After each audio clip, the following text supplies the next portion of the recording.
Crabs are quickly becoming a growing share of the seafood market. By one estimate, the North American crab market is expected to generate more than $1 billion in revenue by 2030.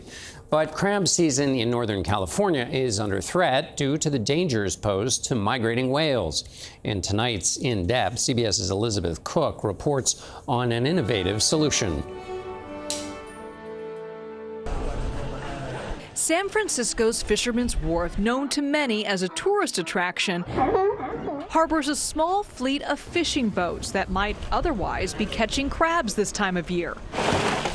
But not now. Migrating endangered humpback whales are swimming in the same waters outside the Golden Gate where crabs are. And long lines of rope fishermen traditionally use to pull up crab cages have entangled too many humpbacks. 922 have been maimed or killed since 2007, according to the National Oceanic and Atmospheric Administration. But Brand Little is able to keep bringing up his catch from the ocean floor because he's using a high-tech system. A remote-controlled pop-up balloon-like device signals the crab cage on the ocean floor to head to the surface. It has an acoustic release on it. We have a transducer that sends a signal to this release unit. But for fishermen, spending another $50 a cage in an already cash-strapped industry is a hard sell. What you have to remember about fishermen is these guys have just lost after lost after lost after lost. So, there's very little opportunity left. And this new pop-up gear has its critics. I was one of the biggest critics of it, so I set out to prove that it wouldn't work.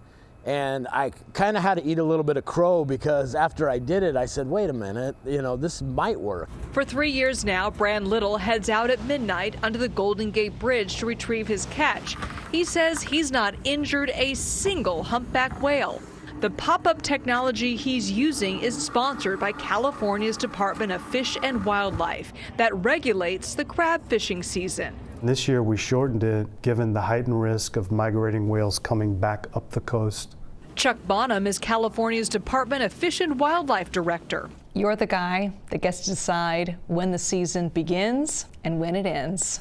What goes into making that decision? The thing the whales eat for food, small little fish called krill, those krill moved more inshore and the whales followed them, right where our fishing men and women put their gear. That has meant every year we've been entangling whales. Bonham cut this year's season by 2 months, but the advantage Brand Little now has may mean the $25,000 technological investment he made will pay off, not just in a bigger catch, but in preventing injuries to humpback whales. Elizabeth Cook, CBS News, San Francisco.